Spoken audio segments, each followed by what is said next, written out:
Bienvenidos en este mediodía a esta su casa, la Iglesia Bautista Vida Nueva Neza. Es un placer enorme, es un privilegio el poderles ver, el saber que Dios los ha guardado hasta el día de hoy. Independientemente de cualquier circunstancia, Dios es suficiente y Dios es bueno. Si estamos en Cristo, estamos seguros. Y doy la más cordial bienvenida a todos cada uno de ustedes, a los que nos visitan por primera y segunda vez, que han sido presentados. Y el día de hoy vamos a estar dándole continuidad a la carta de los Colosenses.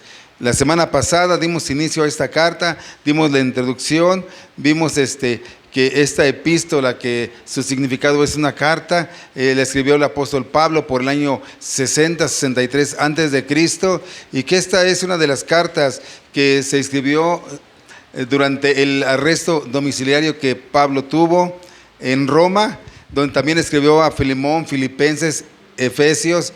Y me llama la atención porque él, aún estando preso, él escribe estas cartas y él bendice a los cristianos, intercede por los cristianos, aunque están cristianos que no conocía, él intercede por ellos. Y él recibe la visita de Epafras, un discípulo suyo, que quien quien se cree que es el que fundó, el que plantó, el que inició la iglesia de Colosas, y que ahora Colosas ya no existe esa ciudad, pero estaba en lo que ahora es Turquía, allá en Europa, Turquía.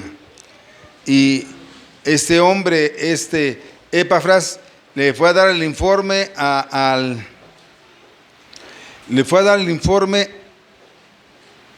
a Pablo de que la iglesia había crecido, de que la iglesia había madurado, que amaban a su prójimo, que eran serviciales. Fue y le dio el informe a Pablo de cómo estaba la iglesia. Y qué bonito, qué hermoso que alguien vaya y dé un informe, cómo es la iglesia, cómo va creciendo, cómo va madurando, cómo va sirviendo en las cosas de Dios.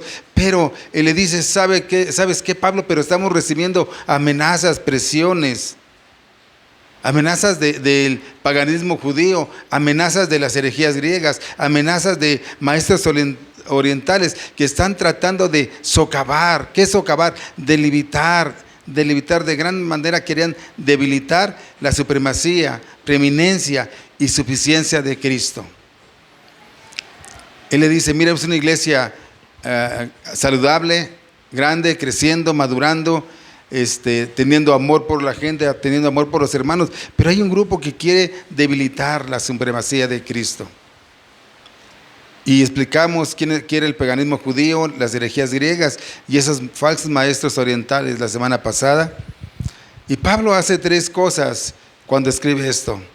El número uno, les manda un saludo, los felicita por ser una iglesia agradable, una iglesia que crecía, no solamente en número, sino en el conocimiento de Dios, una iglesia que se preocupaba los unos por los otros.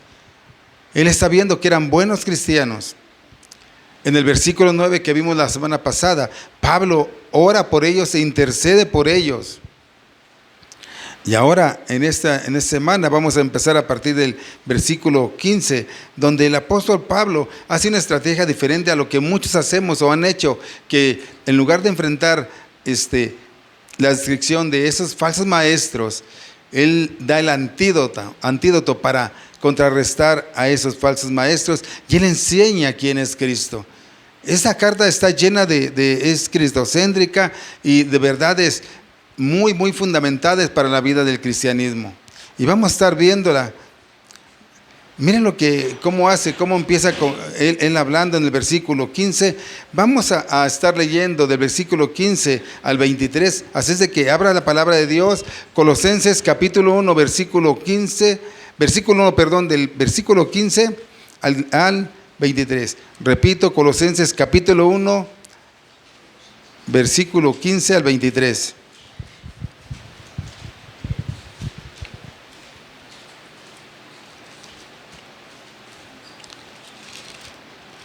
Dice, nos ponemos sobre nuestros pies para darle lectura.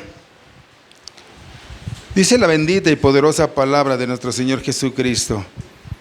Dice así, me siguen con la mirada. Él es la imagen del Dios invisible, el primogénito de toda creación, porque en Él fueron creadas todas las cosas, las que hay en los cielos y las que hay en la tierra, visibles e invisibles, sean tronos, sean dominios, sean principados, sean potestades. Todo fue creado por medio de Él y para Él. Y Él es antes de todas las cosas, y todas las cosas en Él subsisten. Él es la cabeza del cuerpo, que es la iglesia, el que es el principio, el primogénito de entre los muertos, para que en todo tenga la preeminencia. Por cuanto agradó al Padre, que en Él habitase toda plenitud, y por medio de Él reconciliar consigo todas las cosas, así las que están en la tierra como las que están en los cielos, haciendo la paz mediante la sangre de su cruz. Y a vosotros también, que erais en otros tiempos extraños y enemigos en vuestra mente, haciendo malas obras, ahora os ha reconciliado en su cuerpo de carne por medio de la muerte, para presentarnos santos y sin mancha e irreprensibles delante de Él. Y si en verdad permanecéis fundados y firmes en la fe, y sin moveros de la esperanza del Evangelio que habéis oído, el cual se predica en toda la creación que está debajo del cielo, del cual yo, Pablo, fui hecho ministro. Oremos. Bendito Padre, en este mediodía le damos la gloria y le damos la honra. Señor, sabemos que estamos aquí porque usted tiene un propósito en nuestros corazones. Señor, le pedimos y le rogamos que inunde nuestro corazón de su presencia. Que salgamos de este lugar no como llegamos, sino sabiendo que hay una esperanza en usted. Reconocemos de su grandeza, de su soberanía, pero también de su misericordia y de su gracia. Toque nuestros corazones, Señor. Derribe todo orgullo y toda soberbia. Derribe toda mentira de ellos, para que usted pueda estar y morar con nosotros, Señor. Le agradezco, le pido y le ruego, Señor, que tome mis debilidades, que supla, Señor, también en ella, Señor, para que yo pueda predicar la palabra conforme a su verdad, conforme a su palabra. Espíritu Santo se esté moviendo en nuestra mente y en nuestro corazón, y que salgamos fortalecidos para el día con día, Señor. Se lo pido y ruego en el nombre de Jesús. Amén. Ocupe sus lugares, mis hermanos. Doy gracias a Dios por la vida de la iglesia.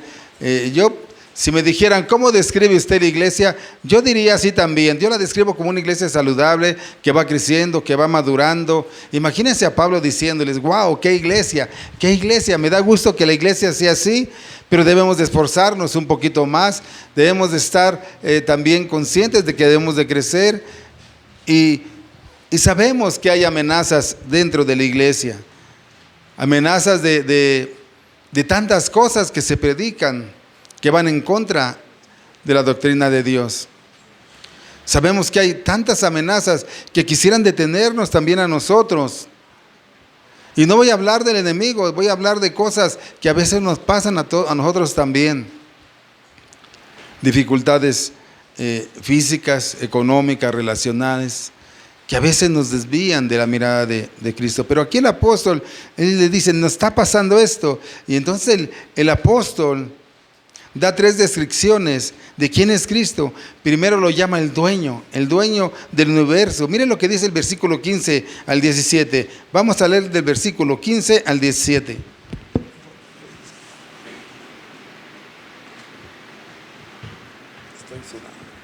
por eso yo les dije que trajeran playera.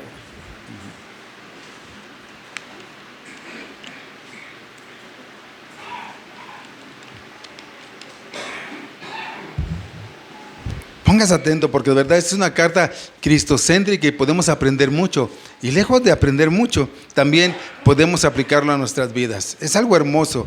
Dice el versículo 15 al 17, Él es la imagen del Dios invisible, el primogénito de toda creación, porque en Él fueron creadas todas las cosas, las que hay en los cielos, las que hay en la tierra, visibles e invisibles, sean tronos, sean dominios, sean principados, sean potestades.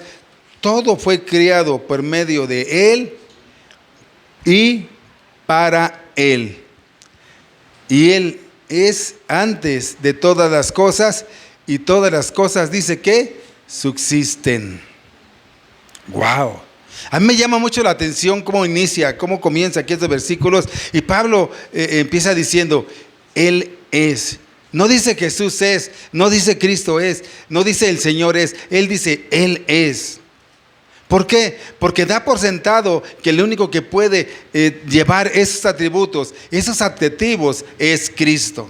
No hay otro quien pueda llevar esos adjetivos. No hay otro quien pueda hacer la llamada la imagen del Dios invisible. Así se llama esta predicación, la imagen del Dios invisible. Vemos a Jesús y lo vemos en el Evangelio, según San Juan. Él les dice a ellos, les dice así, que nadie ha visto a Dios. Nadie ha visto a Dios.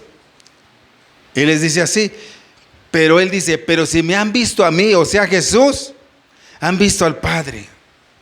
Y esa es la expresión del que quiere dar a entender el apóstol cuando dice a la imagen. En el griego imagen viene del griego icon, que significa semejanza, como verse en un espejo. En otras palabras, Pablo está diciendo que Cristo es la semejanza de Dios, como si fuera un reflejo de Dios en un espejo. Eso es lo que está diciendo Pablo, que Cristo es el mismo Dios. ¿Cuántos de nosotros no nos vemos en un espejo y vemos nuestra imagen reflejada? ¿Y qué dice uno? O no dice uno, pero dice uno, ese soy yo, ¿no? Y nos podemos ver morenos, güeritos, arrugaditos, pero decimos, ese soy yo. Y es lo que Pablo está diciendo. Jesús es el reflejo de Dios. Es como si se estuviera viendo en un espejo. Lo que no podíamos ver de la gloria del Padre, lo vemos en el rostro de Cristo. Y es algo muy importante. Él no es parecido a Dios. Él es Dios manifestado a través del Hijo.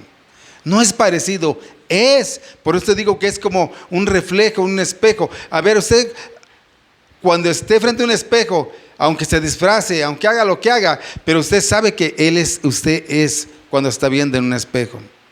Y Pablo está diciendo, Él es el Padre. Porque recuerde que la iglesia de Colosas está recibiendo presión, están tratando de socavar, de debilitar, de malinformar sobre la figura de Cristo. Y Pablo les dice que Cristo es el mismo Dios. Y mira cómo lo llama en el versículo 15, lo llama el primogénito. ¿Cuántos de nosotros tenemos primogénitos? A ver, levante su mano, ¿cuántos de nosotros tenemos primogénitos? Muchos primogénitos. Y ahí dice, ¿sabe que primogénito en el Antiguo Testamento, esta palabra es utilizada aproximadamente más o menos 130 veces? Y cuando hablaba ahí de primogénito, era para referirse a que el primogénito recibe todos los privilegios. Wow, primogénitos, dice que reciben todos los privilegios, recibe toda la autoridad, recibe toda la responsabilidad. Y el primogénito representa al Padre. Yo creo que todavía hasta en nuestra cultura esto se maneja de cierta manera o muy semejante, ¿no? Siempre queremos y siempre cuando hay matrimonios decimos que venga el primogénito. Es lo que anhelamos los hombres, los varones. ¿Por qué? Porque sabemos que podemos descansar en él de cierta manera. Es importante el primogénito. Y Pablo está diciendo, a mí no me interesa lo que digan los judíos, no me interesa lo que digan los griegos, ni los orientales. Cristo es el primogénito de toda la creación. Cristo es la imagen de Dios. Dice algo bien importante. Él es antes de todas las cosas y todas las cosas en él subsisten. Wow, qué tremendo. Pablo está enseñando, le está diciendo quién verdaderamente es Cristo. Y voy a tratar de explicar qué es eso de que todas las cosas subsisten. ¿Qué es esto? Que nada pasa, pero nada pasa sin que Dios y Cristo lo permitan. Nada. Él tiene control de todas las cosas. Él es soberano. Las cosas buenas que pasan y las cosas no tan buenas que Él permite que pasen, nada de estas se salen de su control. Nada. Si usted hace obras buenas, es para gloria de Dios. Si usted está haciendo obras malas, Dios lo permite. Pero recuerden que ustedes que cuando hacemos obras malas, siempre hay una consecuencia al obrar que estamos haciendo. Y por eso a veces necesitamos entender quién es Dios para conocerle y para dejar eso que estamos haciendo. En el contexto bíblico, primogénito, para lo que estamos hablando para Cristo, no significa que fue el primero, no significa que fue el primero en ser creado. No, desde luego que no, sino que tiene un rango de prioridad y autoridad sobre todo lo creado. Ese es el primogénito, ese es Jesucristo. Y Pablo cierra el versículo 16 y 17 dejando una expresión que para mí es sumamente importante. Todo fue creado por Él, a través de Él y para Él. Y escuche bien esto, papá, escuche bien esto, mamá. Si usted tiene hijos, enséñele, o hijas, el principio de por qué tiene vida. Enséñale ese principio de por qué tiene vida. Porque no tienen vida para hacer de ella lo que se les venga en gana. No lo tienen. Muchos de nosotros decimos, yo voy a hacer con mi vida lo que quiera, como quiera y cuando quieran. Porque creemos que somos dueños de nuestra propia vida. Porque creemos que tenemos la autoridad sobre nosotros. No podemos hacer lo que se nos dé la gana en la vida. La vida nos fue dada para glorificar a Dios, para glorificarle a Él y para disfrutar con Él por siempre. Esa es la finalidad de la creación. No es para darnos la dulce vida, la vida loca, una vida loca en nuestra mundanidad. Es para glorificar a Él y para disfrutar a Él para siempre. ¿Cómo estamos viviendo nuestras vidas? ¿Cómo estamos viviendo nuestras vidas? ¿Como Dios quiere que la vivamos o como nosotros estamos viviendo como queremos vivir? ¿Cómo estamos viviendo nuestra vida? Ya entendemos que fuimos creados por Él, por medio de Él y para Él. Fuimos creados por medio de Él y para Él. En otras palabras, Jesucristo es el Señor de toda la creación, es el dueño de todo, es dueño de usted y dueño mío. Y debemos entender eso. Él es el alfa, el omega, el principio y el fin. Y su nombre es sobre todo nombre, sobre lo que está en los cielos, sobre lo que está en la tierra. Y todas las cosas en Él subsisten. No es porque usted es muy bueno y tengo vida y me cuido mucho y yo hago con mi dieta y hago ejercicio. ¿Es malo eso? No. Pero no es porque usted haga eso que subsiste. Es porque Dios está detrás de usted, bendiciéndolo, amándolo. Y déjeme decirle una cosa, si Cristo retira su mano por un segundo, el universo colapsaría. Así se lo digo de plano. Todas las cosas por Él subsisten, prevalecen, permanecen. Imagínense que Dios dijera, voy a quitar un día el sol, 2 días el sol. ¿Cómo se vería el mundo? ¿Qué pasaría en el mundo? Imagínense que Cristo dijera, voy a quitar el oxígeno de la tierra.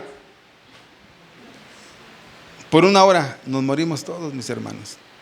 O anduviéramos peleando por el oxígeno de tanque. O sea,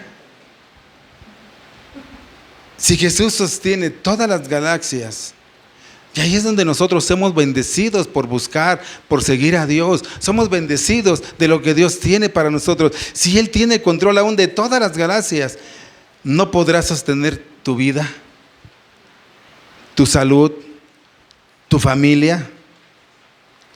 Nada, pero nada de lo que te preocupa está fuera del control de Dios. Nada de lo que a usted le preocupa está fuera del control de Dios. Entonces, ¿qué tiene que hacer? Pues vayamos y corramos a aquel que tiene el control, que es poderoso para hacer las cosas, y clamemos a Él por lo que estamos pasando, por lo que hemos hecho. ¿Cómo están nuestras obras delante de Él? ¿Cómo está nuestro amor por Él? ¿Cómo está nuestro amor por el prójimo? ¿Cómo honramos a nuestros padres? ¿Cómo honramos a mi esposa? ¿Cómo honro a mis padres? ¿Cómo honro a mis hijos? ¿Cómo yo doy testimonio de quién vive en nosotros? Eso es lo que deberíamos hacer. Porque mire, vamos a ver cómo Pablo describe a Jesucristo como la cabeza de la iglesia. Mire el versículo 18, ¿qué dice?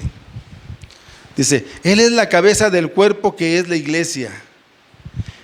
el que es el principio y el primogénito de entre los muertos, para que en todo tenga la preeminencia. Primer lugar, primero ante todo y por todo. ¿Qué significa preeminente? Es estar por encima de todo, que es superior. Y cuando habla Cristo aquí, Pablo, de que habla que Cristo es la cabeza de la iglesia, esa es la expresión que una vez estudiamos aquí cuando vimos Efesios capítulo 5. Él se refiere a Cristo como cabeza de la iglesia. Y déjeme preguntarle una cosa. La cabeza es la que domina ¿qué? El cuerpo. El cuerpo. El cuerpo no anda por acá y la cabeza anda por allá, o la cabeza por allá, o el cuerpo por acá. ¿Así andará así? Que déjeme decirle que algunos que dicen cristianos andan así, con la cabeza por allá y el cuerpo por acá, y su cabeza no es Cristo, y aún así el cuerpo anda por allá y por acá, porque van para donde quieran, hacen lo que quieran. No se arrepienten de nada, mis hermanos. No se arrepienten de nada, no buscan a Dios, son contrarios a Dios. La cabeza por allá y el cuerpo por acá. Ellos más bien viven donde están los pies. Se llaman cristianos. Déjenme decirles, aún en el cuerpo de Cristo se llaman cristianos, pero Cristo no es su cabeza. Se acuerdan de Cristo cuando vienen a la iglesia, pero salen de aquí y no se acuerdan más hasta el próximo domingo. No viven conforme a la palabra. Muchas veces dicen así, no piensan con la cabeza, piensan con los pies, porque la cabeza es la que gobierna, y la que gobierna en nosotros como creyentes es Cristo. Pero a veces nos creemos superiores a Dios, capaz y yo lo he sido muy repetitivo en esto, capaz de perdonar a quien me convenga, conforme a mis intereses, conforme a mis dolencias del corazón. Cuando Cristo nos perdonó, no uno, todos nuestros pecados. Pero ahí la importancia y la responsabilidad de nosotros corresponder a esa gracia del perdón. Corresponder ¿de qué manera? Viviendo una vida que refleje a Cristo, que puedan confiar en nosotros. Una vida que sea manifiesta, una vida que la controle Dios, que Dios sea nuestra cabeza. Eso es lo que tenemos que hacer. Pablo le está diciendo a los cristianos, no olviden que Cristo es la cabeza de todo cristiano. Cristo es la cabeza del creyente, y si Cristo es la cabeza del cristiano, estamos seguros en Cristo. Estamos seguros en Cristo. Esto no lo pierda de su corazón, de su mente, que si usted está en Cristo, está seguro. Pablo les dice, yo sé que hay amenazas, que hay grupos que están tratando de socavar a Cristo. Yo lo sé, pero déjenme decirles algo. Y miren lo que les dice en esta expresión. Él es el primogénito de entre los muertos.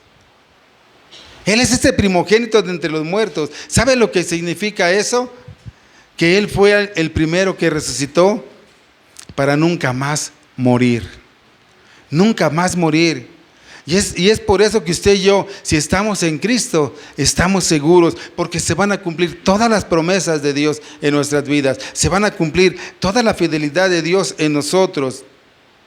Y es por eso que usted y yo, si estamos en Cristo, estamos seguros, porque si morimos aquí, si estamos en Cristo, nunca más volveremos a morir. Nunca más volveremos a morir, porque tendremos vida y vida eterna en Cristo. En Cristo estamos seguros. Esto es pasajero.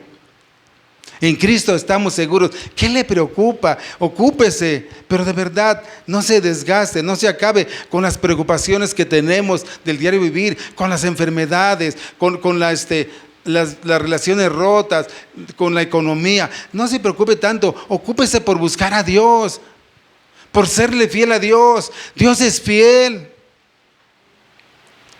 Y es tan fiel y es tan amoroso y misericordioso que usted está aquí. Usted no está aquí porque sea usted muy bueno, porque yo sea muy bueno y quiero venir a dar la palabra. Estamos aquí porque Dios en su misericordia nos ha llenado de su gracia, de su amor, y ha puesto los medios, ha puesto las formas para que estemos aquí. Y si estamos aquí, no es porque seamos buenos, es porque Él tiene propósito en su vida y tiene propósito en mi vida. Busquémoslo mientras pueda ser hallado, busquémoslo.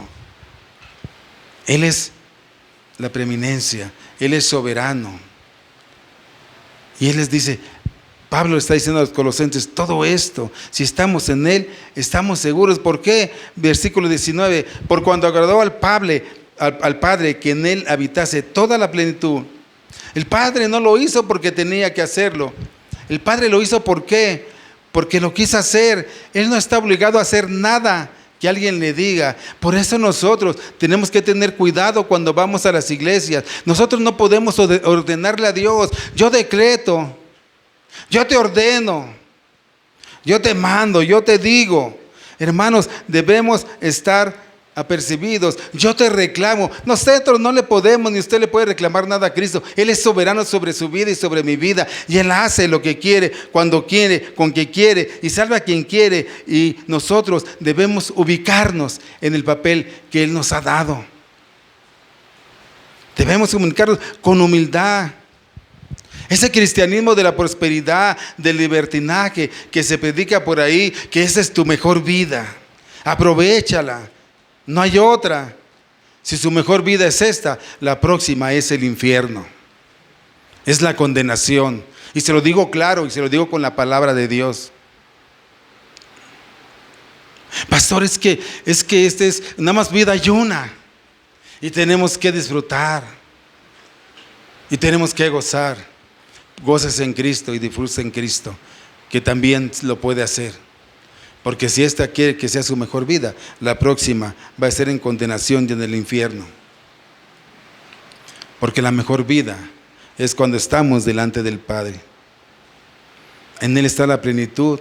En Dios no habita Jesús, en Jesús no habita Dios a medias, sino toda la plenitud habita, la deidad de Dios habita en Él, en Cristo.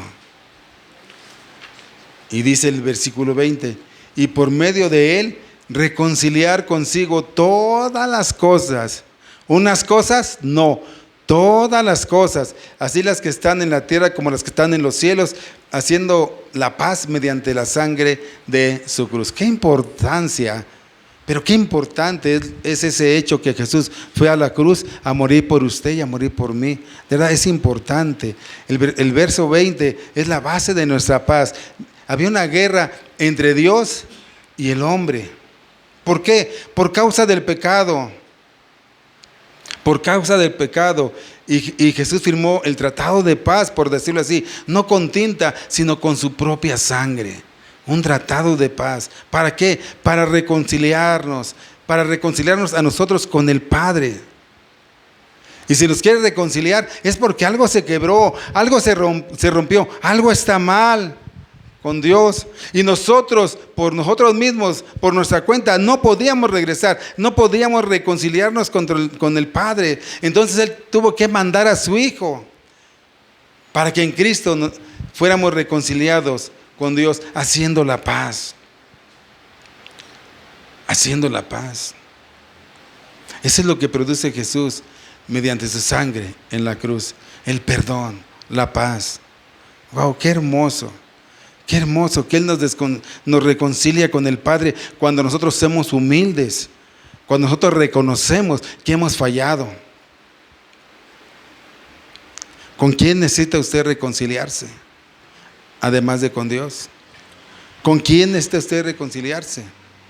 A veces lastimamos, a veces ofendemos. Y para que podamos reconciliarnos, déjeme decirle, no es fácil, pero tenemos que hacerlo, puesto en manos de Dios. Es un proceso en el cual tenemos que vivir si queremos tener la oportunidad de esa reconciliación con las personas que amamos, que queremos. Es un proceso. Pero estamos incluidos, involucrados todos. Ayudarnos todos. No es fácil. No es fácil el poder hacer eso. Dice el 21, y a vosotros también que erais en otros tiempos extraños y enemigos en vuestra mente, haciendo malas obras, ahora os ha reconciliado. Antes la iglesia de Colosas eran pecadores. Antes la iglesia Vida Nueva vivíamos como pecadores, como esa iglesia de Colosas. En Vida Nueva y en Colosas éramos antes extraños, estábamos apartados de Dios, haciendo malas obras. Cuando estamos apartados de Dios, cuando no conocemos a Dios, hacemos malas obras, aunque usted no lo crea, y a veces hacemos malas obras. ¿Y saben cuál es la consecuencia de hacer malas obras? En primera, que si no nos arrepentimos vamos a ser condenados. Y en segunda, que siempre lastimamos. Siempre cuando hacemos malas obras, lastimamos a quien está más cerca de nosotros. Y los que están más cerca de nosotros normalmente es nuestra familia. Y lo más tremendo es que el Señor te está diciendo que Él nos reconcilia con el Padre y que Él viene y transforma nuestras vidas. Pero muchos de nosotros no queremos ser obedientes a Dios. Muchos de nosotros queremos vivir la vida como queramos, como pensamos, porque no somos humildes, somos soberbios.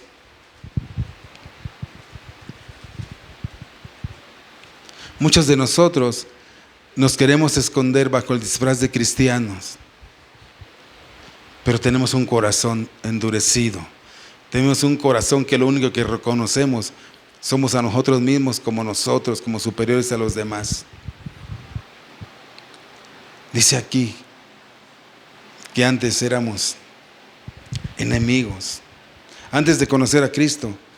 No solo estábamos lejos de Cristo, sino que éramos enemigos de Él, en nuestra forma de pensar contraria a la de Dios.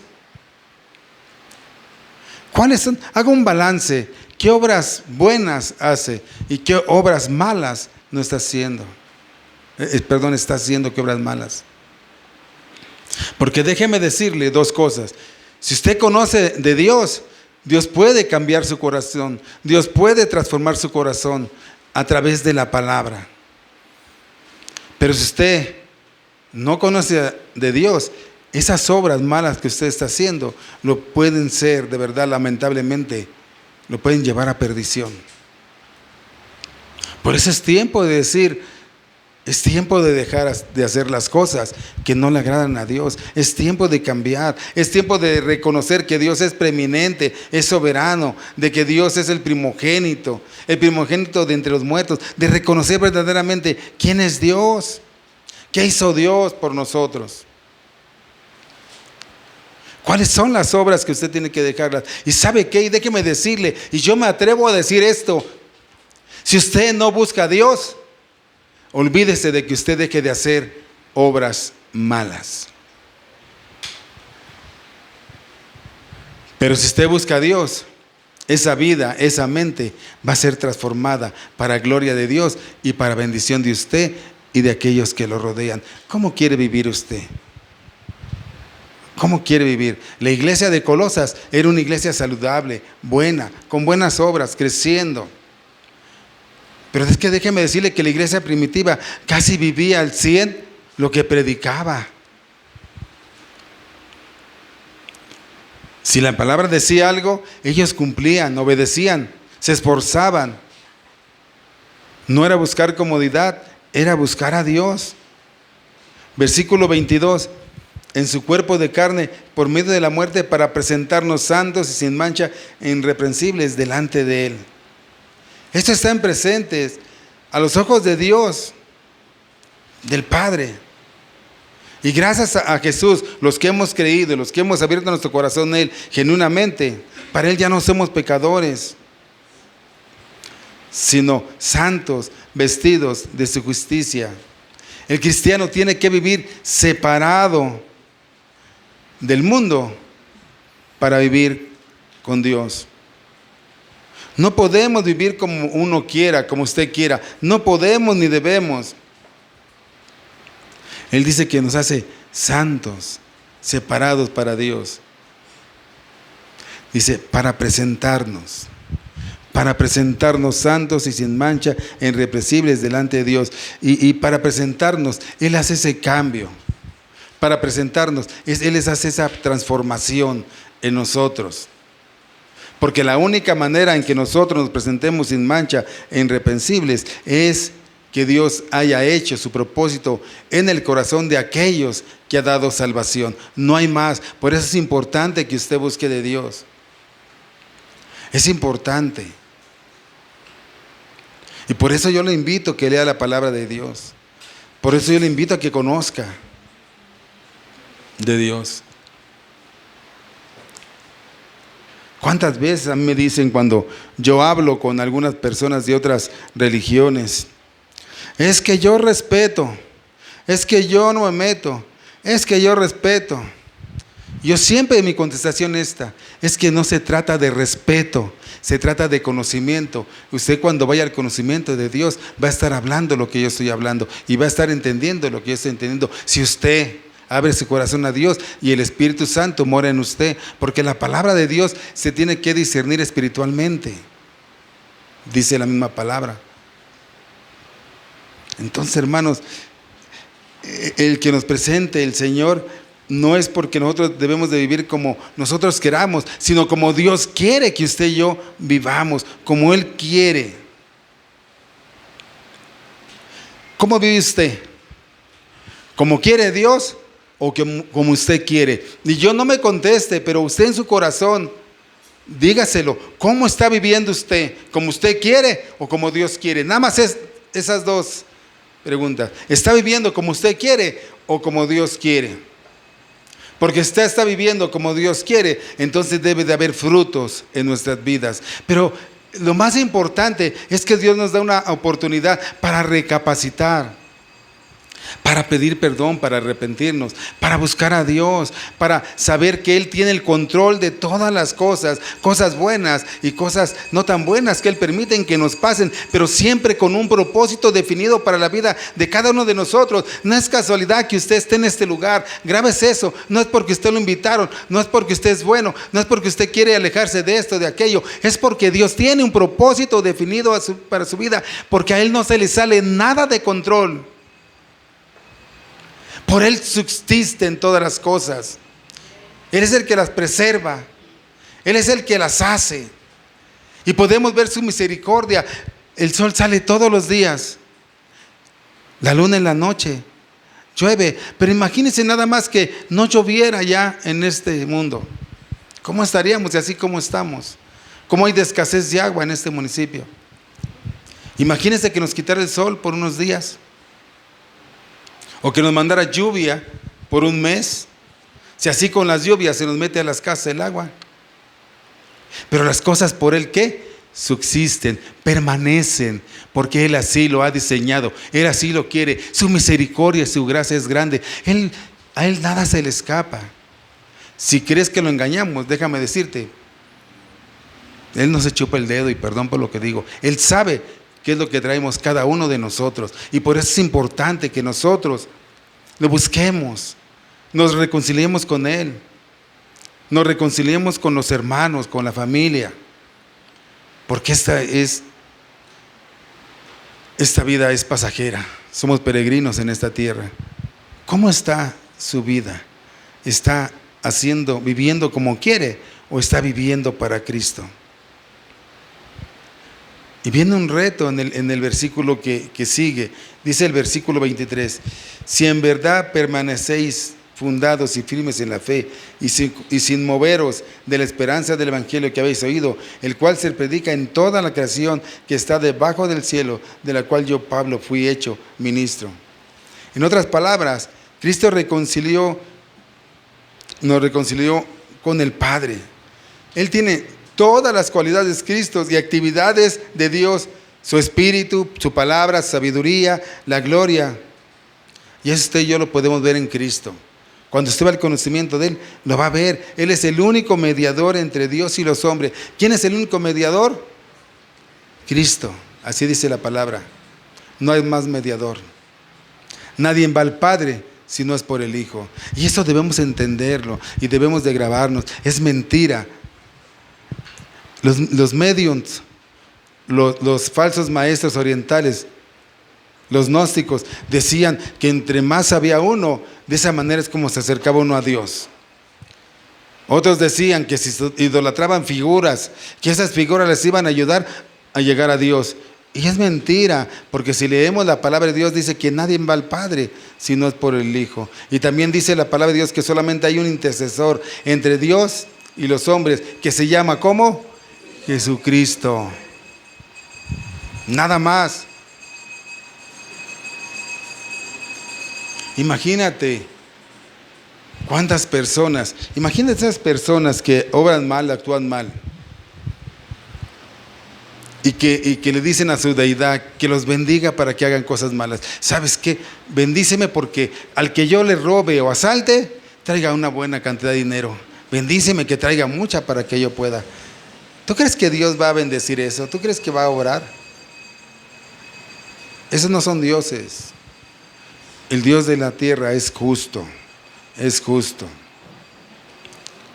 Pablo le dice a los cristianos de Colosa y les dice a los cristianos de Vida Nueva Nesa: si ustedes y nosotros fuimos reconciliados con Cristo, estamos seguros. Esa es la importancia de ser reconciliados con Dios. Antes ustedes, dice, estaban inseguros, antes ustedes estaban apartados, antes ustedes estaban viviendo en sus delitos y pecados. Y yo no sé si algunos de nosotros sigamos viviendo en delitos y pecados, pero lo más importante es que lo que sí sé es que Cristo puede hacer milagros en nuestras vidas. Puede hacer milagros en nuestras vidas. La obra de Cristo es en cada uno de nosotros para que nosotros le pertenezcamos a Dios. Cristo tomó mi lugar y recibió la ira de Dios para que la justicia de Cristo nos fuera imputada a cada uno de nosotros. El pago que le correspondía a usted, ya lo pagó Cristo. Si hoy está usted aquí y se arrepiente de sus pecados y pone su fe en el Hijo de Dios, hoy Dios lo salva. Y yo digo que su justicia nos es imputada, porque cuando Dios ve a Román ahí, lo que va a ver Dios es la justicia, su justicia. Él no va a ver los pecados que él cometió, sino la justicia que fue imputada por el sacrificio que hizo Dios. Esa es una seguridad que tenemos. En Cristo estamos seguros. Hey, pastor, es que usted no sabe mi vida. Ni usted sabe a ciencia cierta mi vida tampoco. Pero aquí no es lo importante ni su vida, ni mi vida. Aquí lo más importante es la de Cristo. Lo que Él hizo por nosotros. Y saber que Cristo nos puede reconciliar con el Padre. Esa justicia es imputada a nosotros. Y le repito, si usted está aquí y se arrepiente de sus pecados, pone su fe en el Hijo de Dios, Dios lo salva. Y Dios ya no lo va a ver como pecador, sino como justificado por la justicia que nos ha imputado a nosotros. Es importante doblar nuestro corazón. Es importante doblar nuestras rodillas. Es importante abrir nuestra boca y pedirle perdón a Dios. Porque a Dios no lo podemos engañar. Y tratar de engañar a Dios, mira, que es difícil, no lo vas a lograr, nunca. Entonces pongámonos a cuenta con Dios. Y concluye diciendo: si es verdad que los santos, los separados y los escogidos de Dios preservan hasta el final, también es verdad que los santos, los separados y los escogidos de Dios deben perseverar hasta el fin.